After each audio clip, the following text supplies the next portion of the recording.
Fala galera, eu sou Yuri Costa e esse é o último Ponte do Reino do ano e eu não podia ter escolhido uma animação melhor para fechar 2021 do que Encanto. Um encanto? Um encanto. Vocês sabem que eu gostei muito de Raya, Luca e até Jin e o Dragão Genial, e todos eles estão no izinho aí caso você tenha perdido algum Ponte do Reino desses, mas Encanto me tocou de um jeito muito especial e eu tô louco pra falar sobre ele. Mas não antes de você deixar o seu último joinha do ano, e ainda dá tempo de se inscrever se você não for inscrito e clicar no sininho para ser notificado sempre que sai vídeo aqui no Ponte do Reino. Bom, dados os recados, bora criar algumas pontes. Gravar vídeos pro Ponte do Reino nem sempre é fácil e por vários motivos diferentes, mas no caso de Encanto, a dificuldade é que ele é um filme muito rico e ele tem várias pontes diferentes para se criar, então fica difícil mesmo escolher sobre o que se vai falar e qual foco que eu vou dar. Mas vamos tentar. Bom, o filme começa mostrando como a família Madrigal ganhou o seu milagre. Quanto que cada um fez com um dom? E é por isso que café é coisa de adulto, menino. Acontece que um povo todo tem que fugir, deixar suas casas para trás, porque eles estão sendo perseguidos por homens maus que põem fogo em tudo e vão seguindo eles. Esse povo todo estava sendo liderado na fuga pelo Pedro e a Alma Madrigal, que, detalhe, tinham acabado de ter trigêmeos. E aí, para salvá-los dos homens maus que haviam perseguido eles até o rio, o Pedro fica entre eles e os homens maus e acaba morrendo. E então, após a sua morte, a Alma clama de todo o coração e a vela que ela carregava gera um encanto, produzindo magicamente uma casa e montanhas ao redor dela e expulsando os perseguidores, criando um lugar, um refúgio para que ela criasse os seus filhos. E assim, o restante todo do povo começa a construir suas próprias casas ao redor da casita mágica da Dona Madrigal. O seu dom não é não admitir a realidade? A casa e a família Madrigal são centrais para a história e por isso saber que tudo isso, todo o filme, todas as coisas que vão acontecer se dão por causa do sacrifício do Pedro já é uma ponte incrível, não é? Afinal, o sacrifício de Jesus é o fundamento, o alicerce, onde construímos as casas das nossas vidas também. Mas o milagre não para por aí não. Conforme as crianças vão crescendo, quartos mágicos são adicionados na casa que dão dons extraordinários para cada um dos filhos. A Julieta, por exemplo, ganha o dom de curar qualquer dor ou doença através daquilo que ela cozinha. Já a Pepa controla o tempo, o clima, através do seu humor. E o Bruno...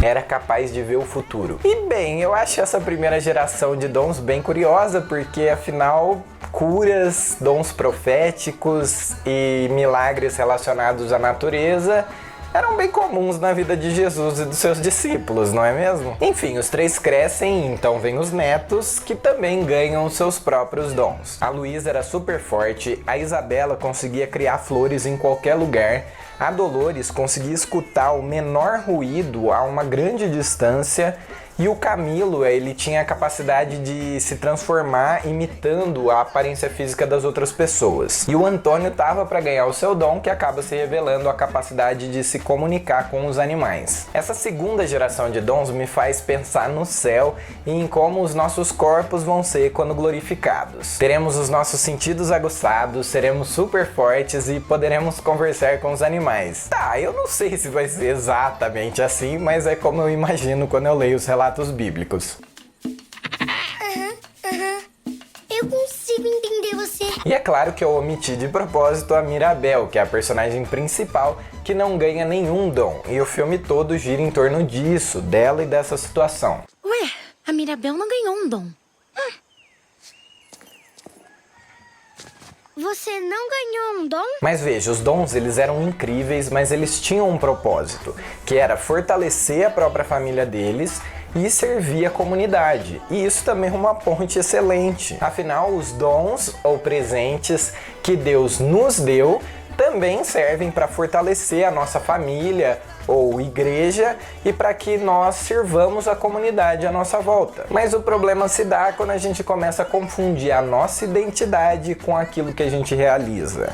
Frases como: Sabia que você conseguiria um dom tão especial quanto você. Fazem a Mirabel se questionar sobre o seu valor na família, afinal ela não tinha nenhum dom. E se for ver, até mesmo aqueles que possuíam os dons se sentiam pressionados por isso. Por exemplo, a Luísa se sentia ansiosa com a possibilidade dela perder a sua força. Ou a Isabela, que vivia a vida inteira dela para agradar e satisfazer as vontades da avó. Eu nunca quis me casar com ele, eu tava fazendo isso pela família! Não pode ser. Isa, essa confissão é séria demais. Quando o Antônio ganha o seu dom, a Mirabel revela numa canção o quanto ela tá frustrada e se sentindo deixada de lado pela sua família por ser diferente dos demais. Ela reafirma para si mesma que ela é parte da família, que ela é especial e ela tá certa sobre isso, mas ela começa a titubear a ponto dela dizer no final dessa canção que todo mundo ali ganhou seu dom e mesmo assim ninguém consegue ajudá-la. Isso porque nem sempre os dons extraordinários são as respostas que a gente precisa. Às vezes, valores do reino menos extraordinários aos olhos dos outros são mais importantes, como o acolhimento e o amor. Só que a avó, que é a matriarca dos Madrigal, tá o tempo todo obcecada pelo que os outros vão dizer, ou que os outros vão pensar, ou em parecer como família serem fortes, mesmo ela sabendo que eles são frágeis. Não tem nada de errado com a Casa Madrigal. A magia é forte! A magia é forte! Está tudo bem! Nós somos os Madrigal!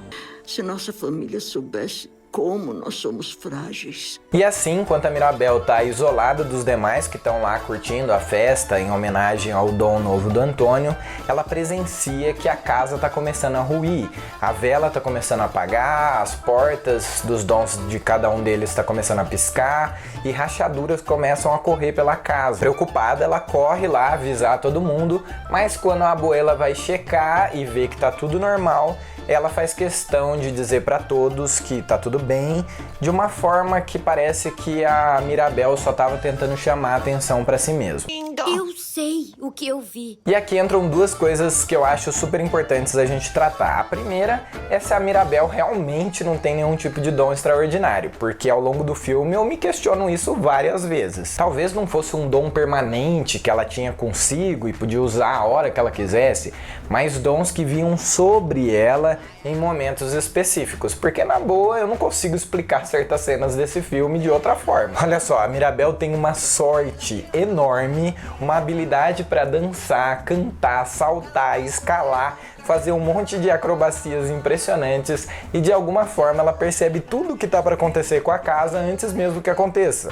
Se tava tudo na minha cabeça, como eu cortei a mão? Eu nunca estragaria a noite do Antônio. E tá, eu sei que algumas cenas pra frente você descobre que o Bruno tava vivendo ali na casa, nos corredores entre as paredes, fechando as rachaduras que se abriam. Mas é impossível que as rachaduras dessa cena fossem todas fechadas pelo Bruno em tão pouco tempo. Então alguma coisa de extraordinário aconteceu aí nessa cena. Mas enfim, eu só quis chamar atenção para isso porque às vezes a gente presta tanta atenção naquilo que Deus está dando de dons para os outros que a gente não percebe aquilo que ele deu para nós mesmos. Mas a segunda coisa que eu acho importante aqui é o que a casita representa para eles. A casa é mágica e interage com eles. Eu já vi algumas pessoas relacionando ela com a pessoa do falecido avô, o Pedro, mas eu acho que vai além disso. Eu acho que a casa reflete a família Madrigal em si, cada um deles, inclusive o avô, e o relacionamento entre eles. E é por isso que a magia, a casa e os dons estão em perigo, porque o relacionamento entre eles começa a rachar. E, consequentemente, a própria casa. Você quer ver? Que tal se a gente falar um pouco do Bruno? E que tal falar um pouco do Bruno?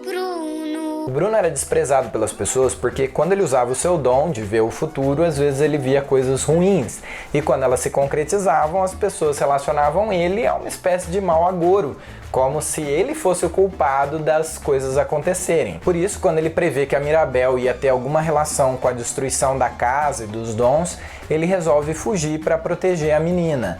E aí, no fim, a gente sabe que, na verdade, ele não fugiu coisa nenhuma, né? Ele continua morando na casa, escondido pelos corredores junto com os ratos. Mas ele certamente não é o único com problemas na família ali, não. Como eu já mencionei antes, A Isabela e a Luísa, elas também se sentem extremamente pressionadas pela avó para manterem as suas expectativas. A Mirabel também tem dificuldade de lidar com a sua irmã Isabela e se sente completamente menosprezada pela sua avó. A Luísa nunca vai ser forte o suficiente. A Isabela nunca vai ser perfeita o suficiente. O Bruno foi embora porque você só via o pior nele. O Bruno não ligava para essa família. Ele ama essa família. Eu amo essa família. E todos esses problemas são rachaduras que põem a casa, ou seja, a família deles, em risco. E aí cabe a Mirabel compreender e consertar essas rachaduras. E eu gosto muito da frase que o Bruno fala pra ela sobre isso. Mirabel!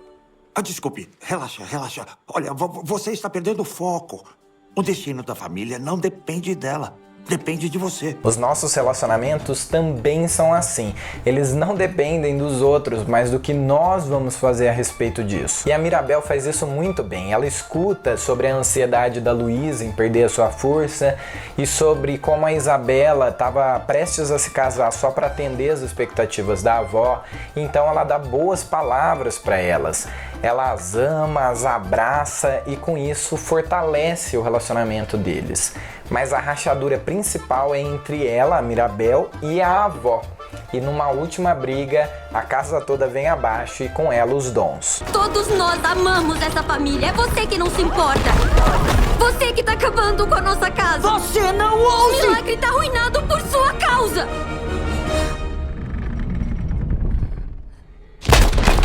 A Mirabel foge se sentindo culpada e vai chorar lá no rio, onde tudo começou, onde o avô Pedro havia se sacrificado, e a abuela vai atrás dela e elas acabam se reconciliando. Nessa cena, a Mirabel percebe que se houve um grande sacrifício do avô para que o encanto começasse, houve também um enorme sacrifício da avó para que ele persistisse por tantos anos. E nessa cena também a abuela reencontra o seu filho Bruno e tudo começa a mudar.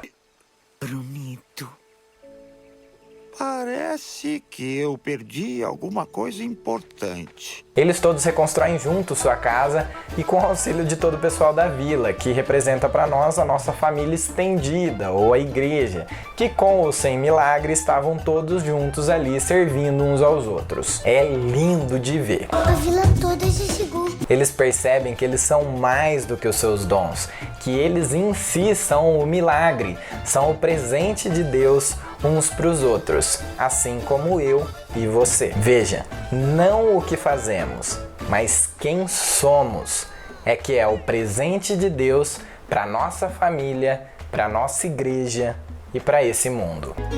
Você é o nosso dom. E eu vou parar por aqui, porque senão esse Ponte do Reino não vai acabar nunca. Então essas foram as Pontes do Reino com Encanto, o que encerra os vídeos do Ponte do Reino de 2021. Mas ainda tem muita ponte para criar em 2022, então se certifique de estar seguindo o Ponte do Reino nas redes sociais e eu desejo a todos vocês um feliz ano novo. E antes que eu me esqueça, bora criar pontes, porque Deus também fala com a gente através dos filmes e das animações. Eu não sei como. Tanto faz, é melhor você ir embora, porque eu não tenho uma boa razão. Mas se tivesse, você estaria dizendo eu preciso ir, porque essa é uma boa razão.